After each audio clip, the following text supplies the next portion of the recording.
Vamos a comenzar esta última sesión, que en definitiva nos propusimos en esta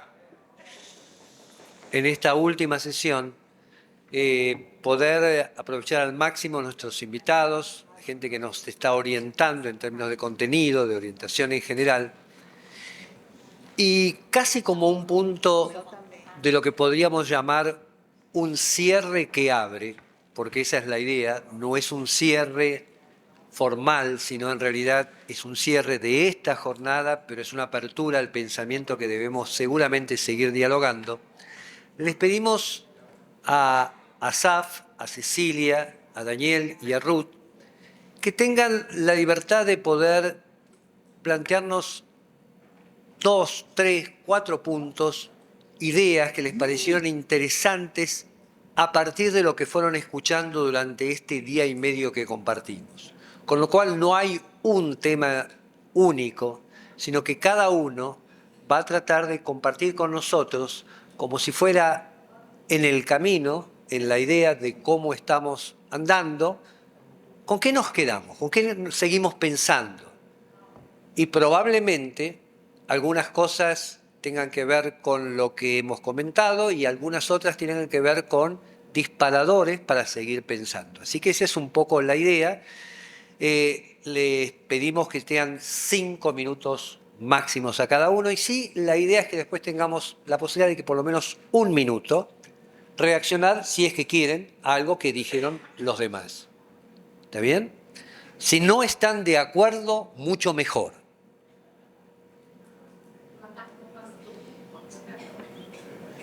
Ok, le vamos a pedir a Assaf primero. Gracias. Okay. Hi, everyone. Hey. English or Hebrew? English. Okay, very good decision. Okay. Now, Senko, that's 50 minutes, right? I have 50 minutes. Wonderful. Okay, that's great. Okay, so I want to say 2 things. The first thing is actually not about this conference. This is, as I think many of you already know, this is my first time in Latin America. First time. Now that, yeah, you shouldn't applaud that. That's not good. Exactly. I should have been here much sooner. And I want to reflect something to you, which I think in the daily grind, in the daily work, you may not know. To come and see a Jewish, Hebrew, Zionist school is amazing. You don't see it much in the world, right? It's not a very common sight in other diasporas, in other Jewish communities. And I think that is, first of all, something that you should take pride in. With the problems, there's not enough teachers, and there's not enough Hebrew, and there's not, I know. But you can take pride in the fact that there is something here that is very hard to find in other places in the world. So first of all, applause to you for your work. And now the second thing about this conference is something that I think is like, is not something specific, something more between the lines or overarching, like a rainbow, if you like. One of the things I like the most about this conference is the thinking of what does it mean for Latin America, right? So not just Sao Paulo or Buenos Aires or Chile, but what do we want to do in Latin America with Latin American Jewish education? Because I think, like, you can be Jewish alone, but it's better to be Jewish with other Jews. So I think now a community is a must, but in order to really do wonderful things, we have to think about a lot of communities working together. And I think in Latin America, you have the strength and the resources and the passion to do wonderful things. So thank you. That's right, Assaf. Cecília? Eu continuo em inglês? Não? Cecília is my translator.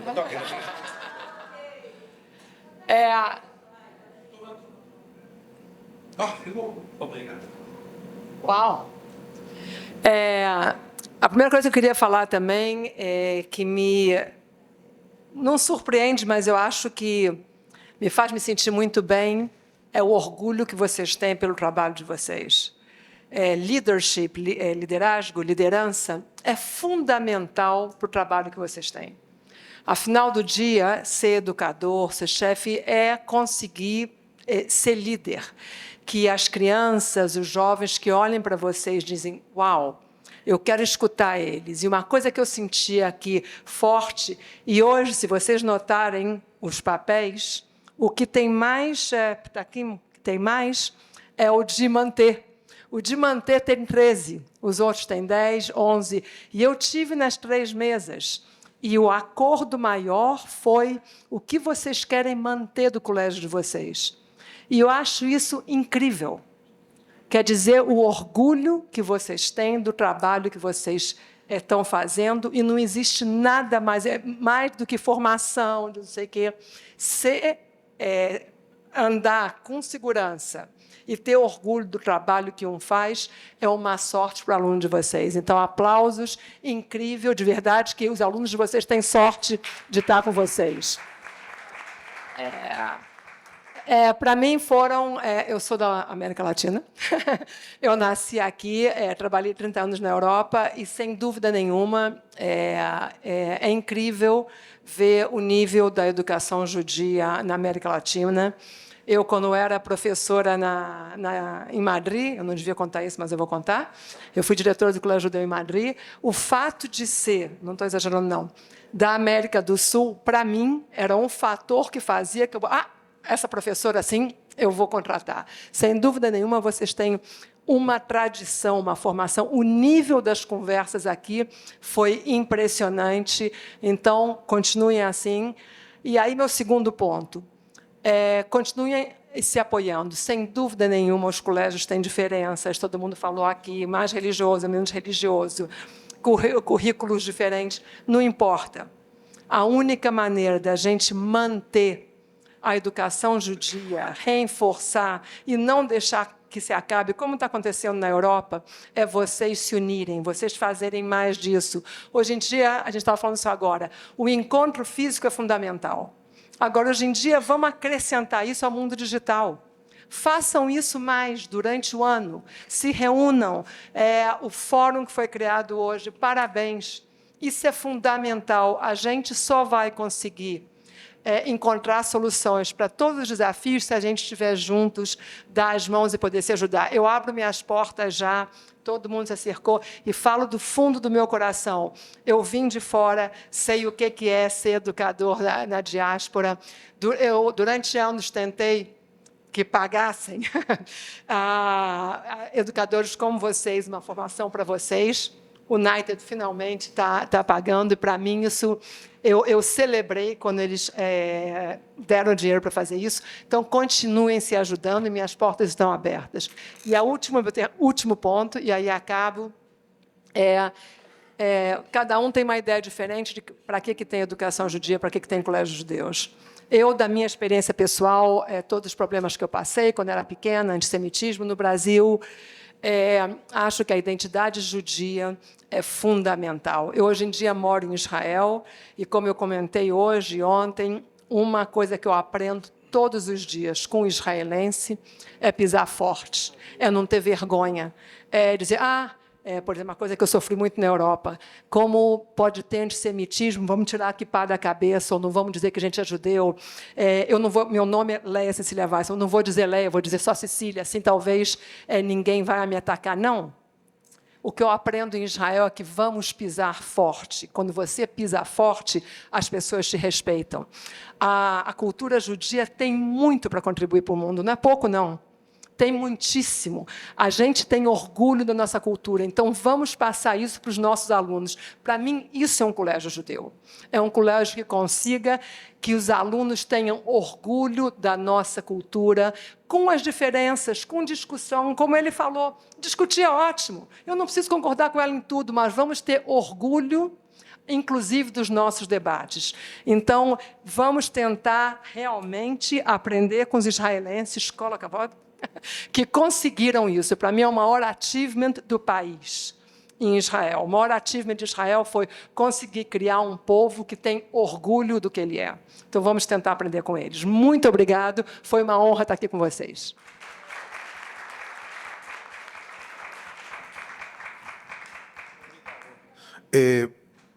Voy a empezar con una cita de alguien que vivió hace 800, casi 900 años, el Rambam. El Rambam en Mishneh Torah, Código de Ley Judía, en Ilhot, Talmud Torah, dice que hay dos mitzvot. ¿Cuáles son las mitzvot? Lilmod ulelamed Torah, o sea, enseñar y aprender Torah, y lejabed et melamdea beyodea, es decir, respetar y honrar a aquellos que la conocen y la enseñan. Todo lo que discutimos sobre el estatus del moré, y ya lo dijo el Rambam hace muchos años, porque si no hay respeto al que enseña Torah, al que enseña judaísmo, ¿cuál es el estatus del judaísmo en la comunidad? Entonces a mí me parece importante que esto sea un mensaje fuerte para los dirigentes voluntarios y para todos, toda la comunidad, la importancia del papel y el respeto y la valoración de la dignidad del moré como una figura clave en nuestras comunidades. Ese es el primer punto que quería plantear. El segundo punto tiene que ver con algo que mencioné Cecília ahora. Como minoría, como judíos en la diáspora, la educación judía es un espacio de resistencia cultural, de preservar nuestra identidad frente a la sociedad mayoritaria que tiene otros días. Para nosotros es Shabbat, para el no judío es un día común, para nosotros es Pesaj y afuera en la calle es un día, en la rúa es un día común. Y quiero citar una frase de un maestro, un gran pensador israelí, Nathan Rothenstrauss, que dice lo siguiente: la educación judía contemporánea no puede ser reproductora y nadar con la corriente. El interrogante que se plantea para el judío de nuestra generación es si tenemos la fuerza necesaria para nadar contra la corriente al mismo tiempo que avanzamos con ella. Y creo que este es un gran desafío, porque en nuestros espacios de escuelas estamos creando una contraidentidad, o si usted quiere, un espacio de resistencia espiritual, cultural, que tiene que ser dado. Y lo último, por la brevedad del tiempo, es que quiero mencionar el factor H. No es una vitamina, es el factor humano, lo que mencionaban también mis colegas. Acá vemos gente con liderazgo, con compromiso, con calidez, con una vinculación, que la vimos ayer a la noche cuando bailábamos o la vimos en otros espacios. Hay un vínculo humano, una calidad humana que es garantía de poder avanzar. Y si trabajamos juntos, como estamos trabajando acá, aprendemos a limitar un poco nuestros egos y poder compartir y no solamente mostrar nuestras fortalezas, sino también nuestras debilidades y poder. Creo que hay un gran potencial, tenemos mucho que hacer como latinoamericanos, que decía, no solamente como cada lugar, y me parece fundamental. La verdad que salgo más optimista de lo que vine con respecto a las posibilidades de la educación judía en América Latina. Gracias.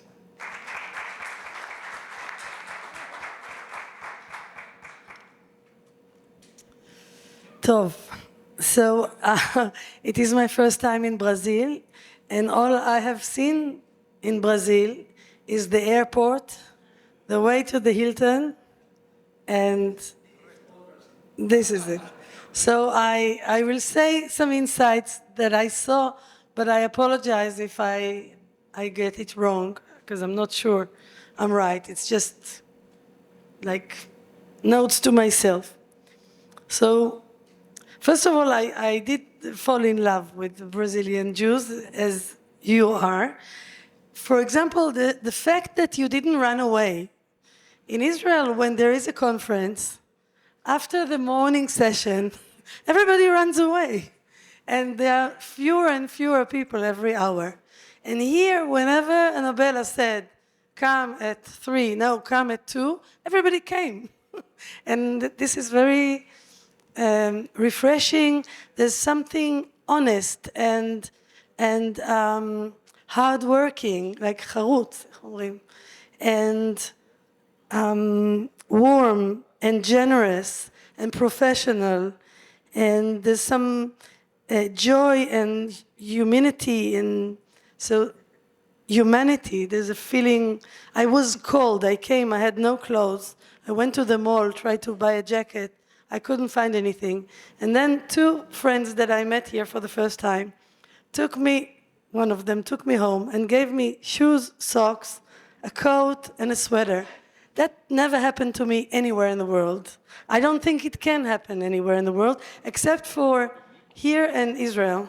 And so I'm very grateful for that. It's a big, big deal. The second thing is that I was in synagogue Saturday morning, and I enjoyed it very much. And I thought how wonderful it is to be in a religious context without politics, in a place that is not pressed on you from top down, and you can just enjoy the prayer, and nobody's putting labels on you if you are secular or religious. I was just Jewish, and that was beautiful.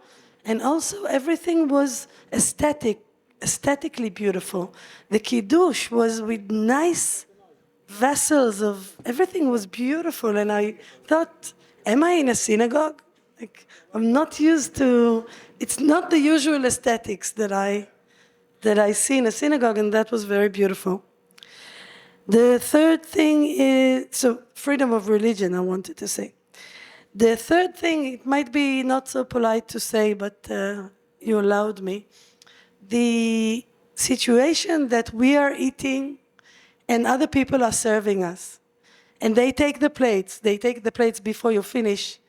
Like you put it for a minute, and there is service all the time. And the question that I felt every moment was, what is the moral attitude towards them? I try to make eye contact and say thank you, and they're like, it's not natural. Something there, I just want to say that you live in an environment that is specific. There are people that are not us. It happens in America too, and I think it is a moral question of how to be human when someone is serving you all the time, how to still see them and not, there's a term in the Talmud, that someone that has a service, she doesn't see her anymore, and she can get rest with her next to her as if there's no one there. So that was something that caught my attention, and I'm not sure how to be, what is the Jewish concept for that? What would be the halacha for that? The third thing is a kind of a little sad thing. I'm together with Assaf about how amazing it is to come, like find the 10 tribes that still speak Hebrew, that are Zionists and are pro-Israel. But I feel that I'm coming at the end of an era, that it's not at the peak of what it used to be, but I'm like at the end of something big, and that it is changing, and children don't speak Hebrew like you do, like the more grown-ups here do, and that Israel is not as compelling, and the Zionist project is not pushing people to, although I'm amazed how many people said that they made Aliyah or their children make Aliyah. I haven't seen that in anywhere else in the world. But Israel has, the Zionist dream has come true in a way. We have a wonderful state, although it is not so easy there today. But the passion to study Hebrew, which is the passion about Israel, has become weaker. And I feel, again, I'm not sure I'm right, but I feel that people want to be claimed in a big way. They want them to do something that is with a high price, to give themselves completely. And today Israel doesn't. Everything is okay. The economy until last year was okay. It's kind of safe. You can come to Israel and be part, but we don't, need people to come and build it. And I think it's like, you would think it's the opposite, but I think the fact that people are not so keen on Hebrew anymore is because they don't feel there's a project that is desperate for them. And that's something to think about, because we do need and every one of the people that are willing to come. And I think that South American Jews have changed Israel and are very, you can feel them. You can feel them in the politics, in everything, in culture mainly. The other thing I want to say is that, I will only say the last thing. It's interesting, it was a strong experience to be a woman here, because I grew up in a Sephardic family. I knew what my place is. My two big brothers have to study something serious like medicine, and I should play the piano and be nice and study Judaism because I don't have to be practical. And I felt I'm loved, but I didn't feel that when the meal was over, I would go to the kitchen with my mother and the men would go to eat pipitas in the living room. In some ways, when I came here, it's not, the feminist level of this place is not what it is in Israel today. So my feminist side was like, what's going on? How come so many men in suits are talking all the time and the women are giving them the microphone or singing in a red dress, and then another man comes to talk? But together with that, I must admit that the men that I love are this kind of men. And that puts me in a very ambivalent place as a feminist. I don't know if I'm understood. But I come out of the elevator and the men let me go out first. That doesn't happen in Israel. They will push you, or there's a feeling of gentlemen here that I miss, but I want to take part in an equal. It's like something here, I don't know how to add up to something coherent, but it was a very good experience, and I'm not sure I want to go on to New York where there's they say no body language. You're not allowed to give a compliment and say anything to a woman because it's not politically correct. So in some ways, I love Brazil, but you should be more equal. That's enough for today.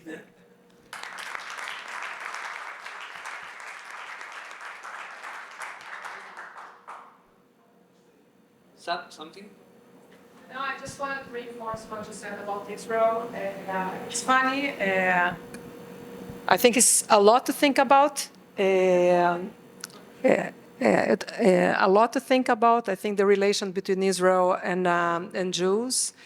I think it's extremely important here. The whole time people are talking about schools, Jewish schools, Zionist Jewish schools. So the word is there, but I totally agree with you. It's not semantics anymore.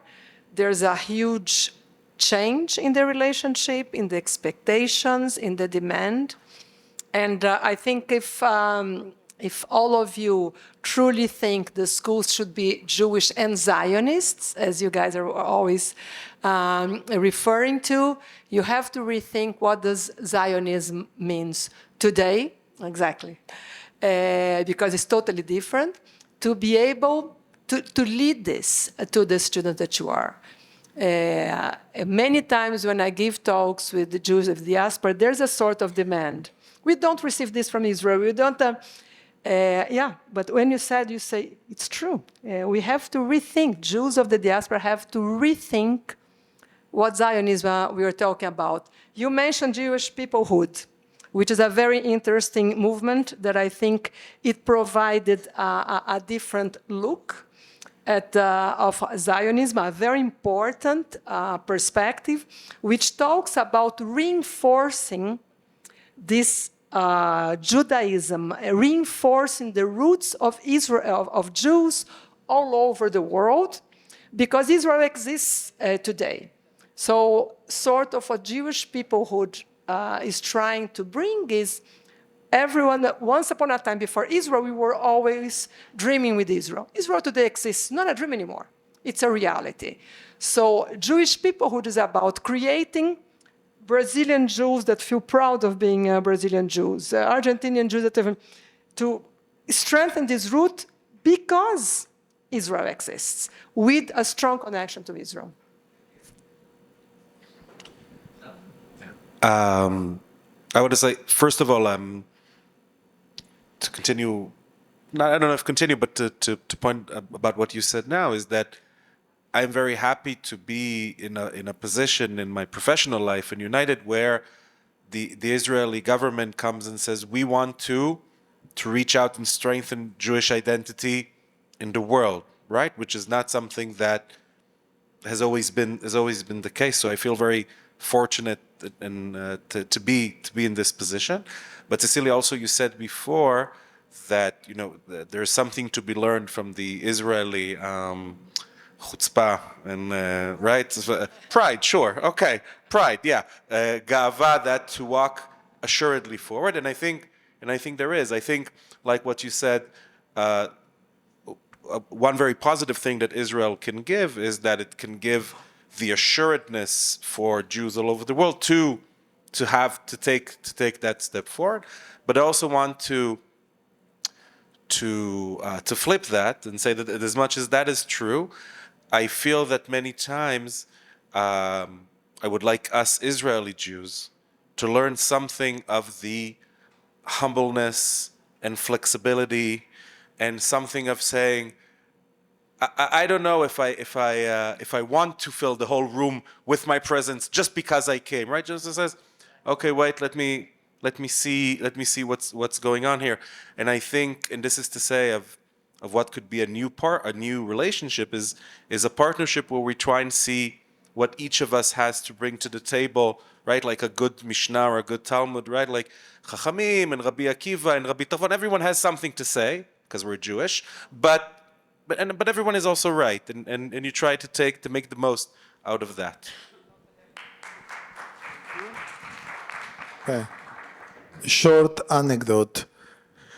There was an international conference a few years ago in Paris about philosophy, and they were the greatest philosophers. Well, I'm sorry, I'm speaking in English. Están los principales filósofos del mundo en París. El último día, sesión abierta, preguntas del público, no académicas, del público a los filósofos. Entonces se levanta una joven mujer y dice, profesor X. No, en Brasil no se dice X, perdón. Profesor Xi. Ok, profesor, ¿qué es peor para una persona y para una sociedad? ¿La ignorancia o la apatía? ¿Ok? ¿Qué le contestó el profesor? Se agarra la barba, piensa y dice, la verdad, no sé ni me interesa. Ok.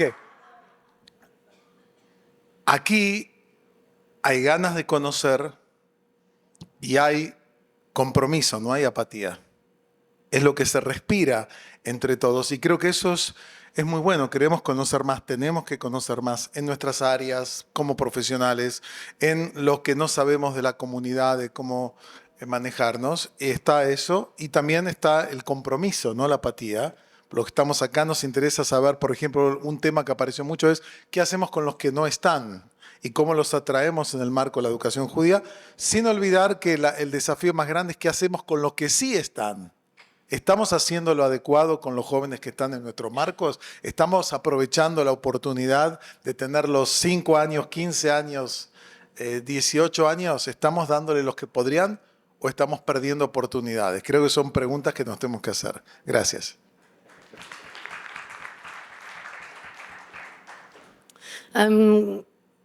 Going on with your words, Assaf, I had a moment of thinking maybe Jews are at their best when they are a minority.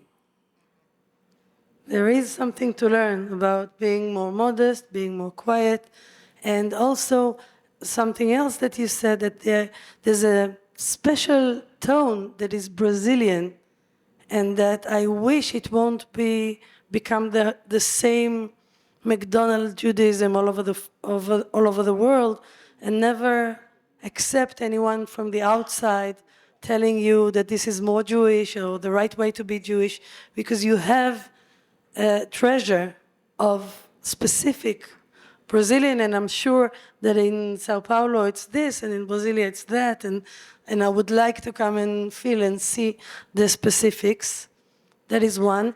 The second thing I want to say, three things. The second thing is that today it is not a question of making Aliyah and never coming back. You can live in many places in the world today. Israelis live in more than one place. And so what I think we would like to ask you, and I'm allowing myself to say as Israel, is that give some of your wisdom, your advice, the way you see things, the way you work, your education, share it with us. You don't have to completely commit yourself. I do not believe that it's the only right place for Jews to live. I feel fortunate to be born and living in Israel, but I think we need the modesty to remember that my grandmother and my mother were not born in Israel, and who knows where my children will be. It's not only one place. So it's not binary, yes or no. It's in many creative ways. You can be in Israel and then come back and so on. And the last thing I wanted to say is that the fact that there is cultural Judaism here, or there was, again, I know that I came at the end of it, and religion is again trying to be the only right Jewish identity.